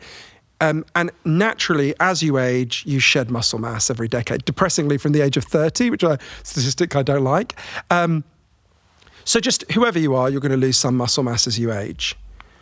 The risk with these drugs is, as with any other form of radical weight loss, you don't just lose fat mass, you lose muscle mass. Mm-hmm. So the danger is that you go into the aging process with a diminished amount of muscle mass. Now, this is particularly true for a category of people we haven't talked about who I think are really important to think about, which is not people who are overweight or obese who are taking these drugs to get down to a healthy weight, but people who are, in fact, skinny, who are taking them to be super skinny. You know, we've cracked the code of what regulates weight. It's gut hormones. There are more than 70 gut hormones that affect weight. So Ozempic works on one, GLP-1, or simulates one. Mounjaro works on two, GLP-1 and GIP. Triple G works on three. But now there's 70 of these damn things, right? There's going to be all sorts of combinations. And increasingly, it's going to be pills. 8 years, we've got big issues around cost at the moment. But 8 years from now, Ozempic goes out of patent. It doesn't cost much to make this as a pill. 8 years from now, unless we're in a fen-phen situation, which I don't rule out, and if someone's watching this in the future on YouTube and go, right, okay. But 8 years from now, it'll be a daily pill. It'll cost $1 a day. Barring a catastrophe, I would anticipate 47% of the population using it is a low estimate, actually. Wow. Wouldn't you? Wow. Given that 70% are overweight or obese, and $1 a day ain't much, right? And I would be worried about that. And the biggest thing I hope is it wakes us up to go, how, like I said before, how the fuck did we get here and why are the Japanese not there, right? How come in Japan, when I went to Japan, it's the weirdest sensation to walk around a school of 1,000 children, just a normal school, and realize there were no overweight children in that school, right? Because Japanese people protect their children from processed and ultra-processed foods. And there's very few obese adults, right? 4% of Japanese people are obese compared to 42.5% here in the US. But yeah, so the hope is that it wakes us up. Now, as I say that, there's a little bit of me that goes, bullshit, it'll send us to sleep. If you've got a little technical fix, why would you bother fixing the environmental problem? It blinds you to getting at the root cause of what's driving the problem in the first place. So it moves us further away from the actual solution. This year, we welcomed Dr. Phil Stutz to the podcast. Phil is the renowned psychiatrist and protagonist of the Netflix documentary STUTZ, and our conversation delved into all kinds of things: personal transformation, the art of embracing life's challenges, and the current state of mental health care. His practical, no-nonsense tools for navigating life's difficulties really resonated with me pretty deeply, and I'm thrilled to share a glimpse into our powerful exchange. Well, here's the situation as I see it. The old models of therapy and a lot of the old models about human nature are wrong. They're particularly wrong now. And the reason is no one is satisfied in our culture. No one. So you have a lot of people, almost everybody, feeling they didn't get paid, so to speak. Mm-hmm. And the dissatisfaction is only going to grow. And the reason is human beings only can feel satisfaction if they're co-creating with the higher forces. It's not like a philosophy or something I figured out. It's just what I've observed. That's the secret. That's the thing, the secret. This is the real secret. You'll never be satisfied if you're doing something in a completely isolated manner.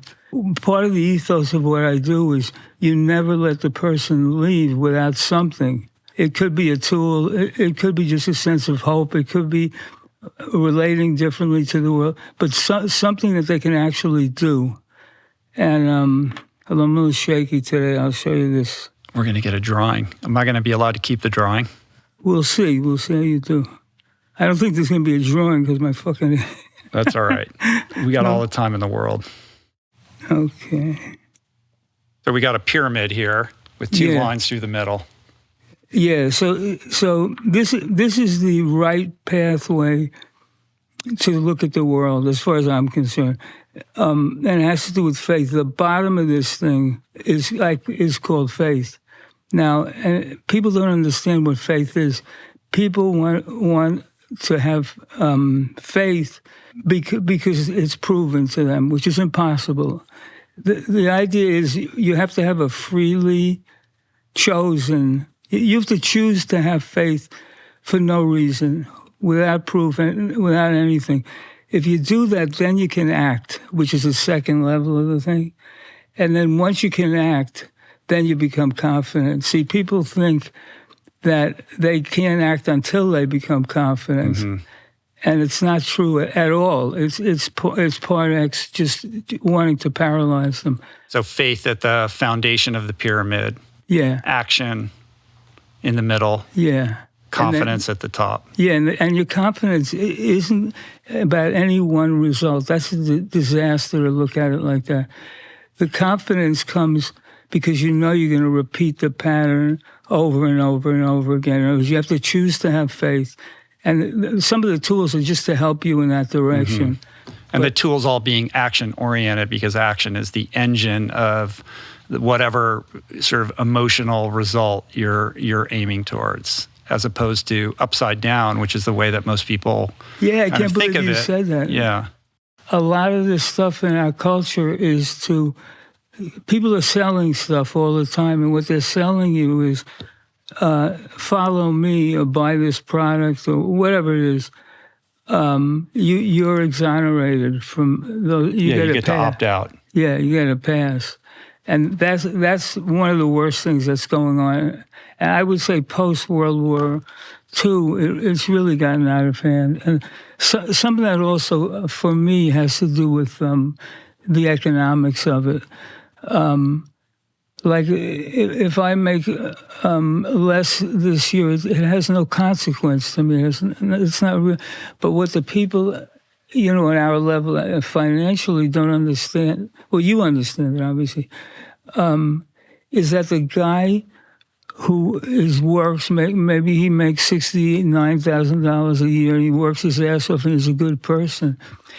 If he walks around in terror that his kid is going to get sick, fucking terror, which brings us to, and it's because I'm like half in one world and half in the other world. I could see it from both points of view. I don't know the exact numbers, but it's easily, I would say 30-40% of the population. Now, and that's just an example of other things that are happening, which means the institutions that we've always relied on and that we felt, well, there's safety here, there's somebody on my team over here, they're all cracking, and they're all corrupt, and people don't trust them anymore. So the last bastion of denial, to me, has been broken. Right, because that's always been an illusion or a delusion. Yes. But now it's just more evident how delusionary it is that there's some kind of safety or capacity for us to exert control over things we have no control over. Yeah, that's correct. And the other side of that, I call it institutional corruption, is not the middle level people, because most of them are good people and they do their job. But I know a lot of people on the higher level, and they actually think they're exempt from all of this, and because of that, they can't penetrate deeply enough into the other person's experience. And if you can't penetrate into the other person's experience, no matter what, and I mean from here, that you feel it. If you can't do that, you're out of touch with reality. Which brings us to another point, which is the role of groups. And you're 12 steps, so you understand this. Only a group, even if it's two people that you're working with, can allow you to have the relationship with these higher forces. They're not meant to be experienced in a singularity.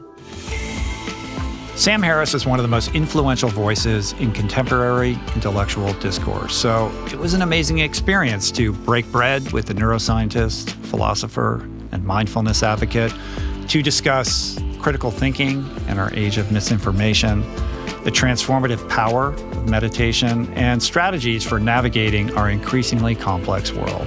So here's a clip that illustrates Sam's unique ability to bring scientific rigor to the challenges of our time. It seems to me that consciousness either exists on some sliding scale that is calibrated with the complexity of a brain. How many neurons do you have?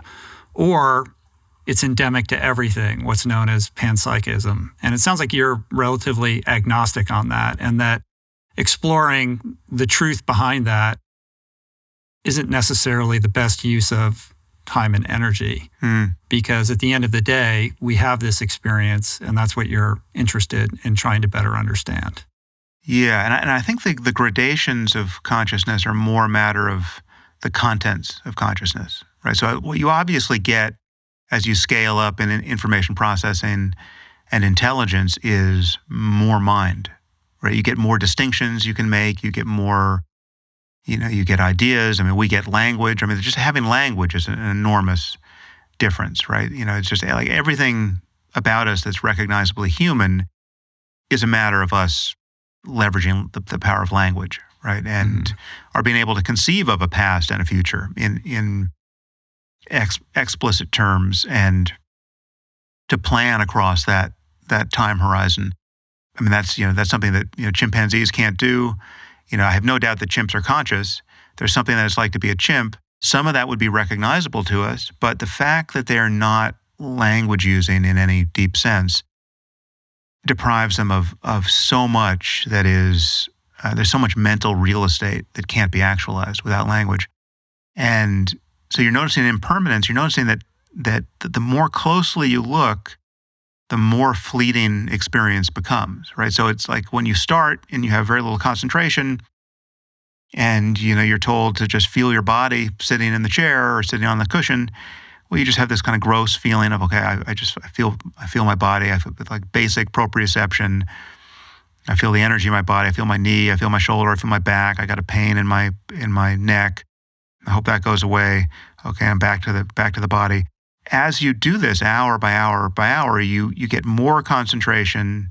The difference between being lost in thought and being really present with your sensory experience becomes clearer and clearer, such that eventually the present moment gets enough kind of gravity to it where your attention more and more naturally rests there, and you can actually pay attention to the breath and to sounds and to sensations. And the moment that begins to happen, you begin to notice impermanence just reigns, right? Like nothing is solid, nothing is stable. You thought you had a body, but when you pay attention, you just have this cloud of fleeting sensation. You have these tiny points of pressure and tingling and temperature and pain and tightness and movement. And, your hands disappear into this pointillist painting, of sensation. And so it is with everything you can pay attention to. Sounds, or everything becomes very punctate and fleeting. You begin to pass through this layer of concepts where you're no longer hearing traffic and birds and the rustling of somebody's rain jacket.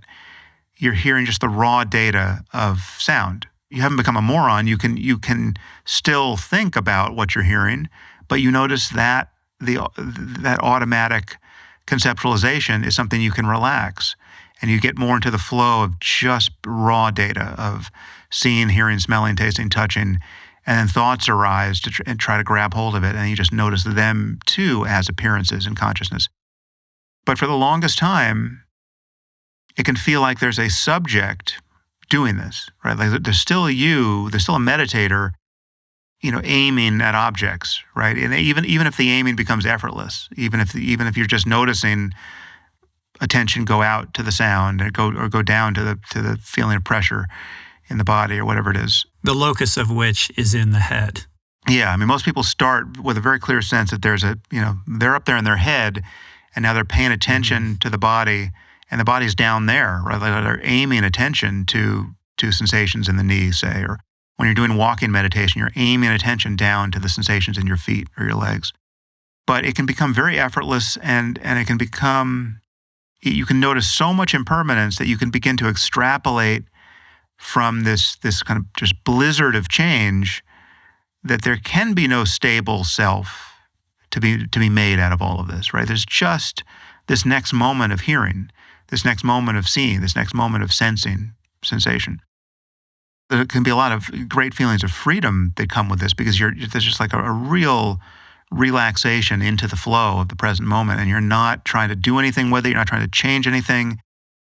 The goal here of noticing all of this is to, at least in this system, to increase the mental factor of equanimity, because you're noticing the pleasant stuff disappears. There's nothing to hold on to there in a pleasant taste or a pleasant sound. You're also noticing the unpleasant stuff disappears the moment you notice it. So there's no problem. There's nothing to push away. Even in very strong feelings of physical discomfort, I mean, you can get to a point where you can have really strong pain in your body, excruciating pain in your body. It certainly would have been excruciating yesterday. But now you've got such equanimity that it's just change. It's just changing, it's twisting and burning and stabbing, but it's just like there's no there even. Like the moment you try to find the stabbing sensation that was a problem a moment ago, it's not there. There's something new, but it's gone the moment you notice it, right? So everything's just falling away from attention the more you pay attention. And there's an immense freedom that comes with that. Rounding out our incredible lineup is Dr. Alan Goldhamer, a true pioneer in the field of medically supervised water-only fasting. For over 4 decades, Dr. Goldhamer has been at the forefront of using fasting as a powerful tool for healing and longevity. And our conversation dove deep into the science behind fasting and its potential to revolutionize our approach to chronic disease.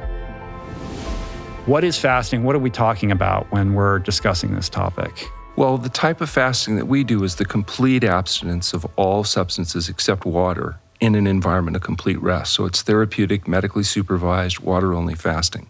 But the fact is it can be done safely, it can be done effectively, and when it's needed, there's nothing else that does exactly what water-only fasting does. Right. So at True North, the typical hard case that finds his or her way to your doorstep is somebody that you're going to supervise over a period of how long as they undergo this protocol?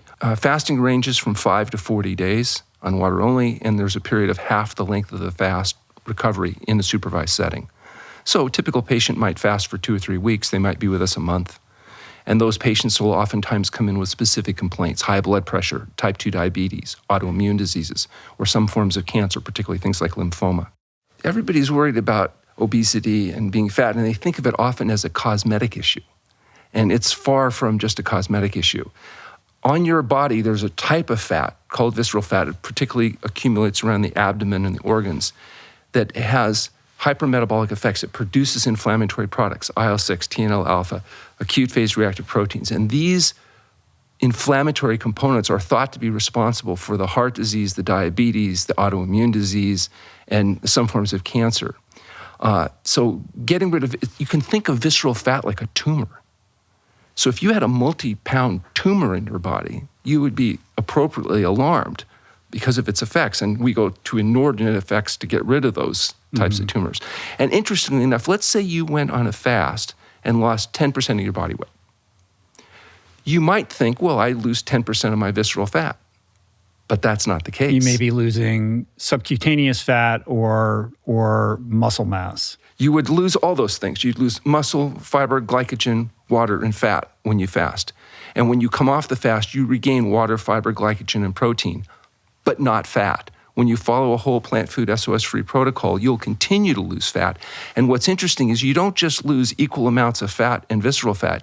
You'll lose preferential mobilization of visceral fat. For example, we used a DEXA scanner to do some studies. Typical male fasts for 2 weeks, loses 20% of their total fat, but 55% of their visceral fat.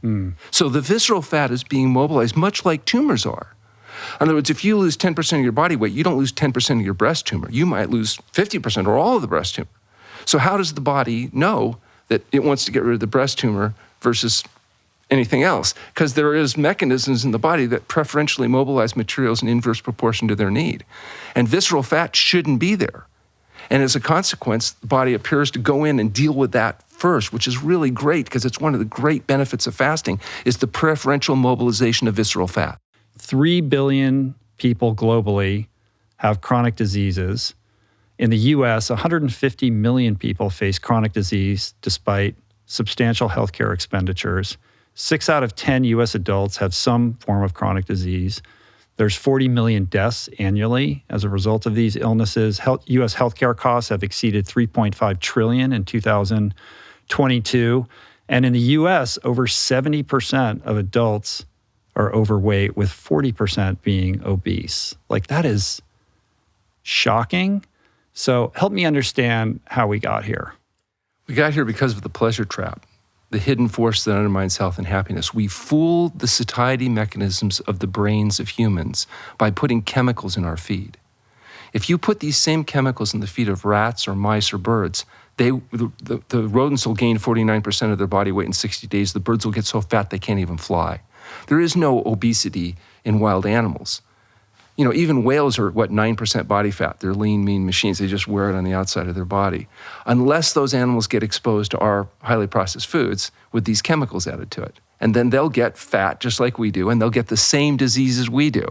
The breast cancer, the colon cancer, the heart disease, the diabetes, these changes occur in animals the way they do in us. And the chemicals that we put in our feed that fool the satiety mechanisms, allow us to overeat, and are responsible for the obesity and overweight that we see are salt, oil, and sugar, SOS. And that's why we advocate a whole plant food SOS-free diet. Because salt, oil, and sugar are not food. They're hyper-concentrated food byproducts. They're added to food to make food taste better. And that's what tasting better is the artificial stimulation of dopamine in the brain. And foods do taste better to us with those. In fact, they taste so much better that we'll systematically overeat them. If you ask a person to eat their fill of, say, rice or anything, they'll eat a certain amount. Everything else being equal, if you salt that up, they'll eat more before they reach satiety, before they feel satisfied. And people say, yeah, because it tastes better. That's right. That's what it means, is that it will stimulate that dopamine production, and you will have to eat more before you feel satisfied. If you just eat a whole plant food SOS-free diet, we're talking about brown rice, grains. Not necessarily, we don't use the glutinous grains, the wheat, rye, and the barley. We certainly don't encourage the breads. And, bread is a great example. They call it the staff of life, right? People really like bread. But if you take away the salt, the oil, and the sugar from bread, then they call it matzah, and it's punishment on Passover. Nobody's, getting too crazy about the wheat and the water. It's the additives that are added. And if you take wheat berries and you boil them and eat them, it's 500 calories a pound. You take bread, it's 1,500 calories a pound before you turn it into a butter boat and spread coagulated cow pus all over it. So the bottom line is how you process these foods can make a big difference in terms of whether they're helpful or not helpful. So we're talking about grains and legumes, so beans, lentils, peas, this kind of thing, but cooked like soup and, whole grains rather than necessarily processed all the way down. We're talking about fresh fruit, but not necessarily fruit juices and dried fruits and highly processed fruits. We're talking about vegetables, both raw and cooked. And we're talking about all kinds of vegetables, starchy vegetables like Hubbard squash and butternut squash and potatoes and sweet potatoes. We're talking about the variety of green vegetables particularly, and getting these, high mineral content foods into us. And again, I'd rather see people eating more whole foods necessarily than relying entirely on juices and processed foods where you remove the soluble fiber, which is so critical to maintaining a healthy gut microbiome. And then we're using small quantities of nuts and seeds and more concentrated, higher fat plant foods. What we're not using though are animal foods, so meat, fish, fowl, eggs, and dairy products, oil, salt, and sugar. So basically what I tell people is they should go inside themselves, look at a food. If they want to know if they should eat it, just say, do I really, really, really want it? And if the answer is truly yes, you can't have it because you get nothing. If you really, really, really want it, it's likely banging on the pleasure trap. If you just eat a whole plant food SOS-free diet and you eat to your satisfaction, you will be able to maintain optimum weight. But to the degree that you add salt, oil, and sugar to the food, the only question is how fat are you going to get? And there you have it, 2024. It's been an incredible journey. I really hope you enjoyed these highlights. And in closing, I just want to say that I'm genuinely grateful grateful for all the guests who shared their wisdom, and also for you, our listeners, our viewers, without whom this show just wouldn't be possible. So thank you. If any of these snippets piqued your interest, I encourage you to watch the full episodes, links to which you can find in the show notes on the episode page at richroll.com, as well as in the YouTube description. Look for part 2 of our Best of 2024 series coming up later this week, packed with even more mind-expanding conversations. Until then, peace.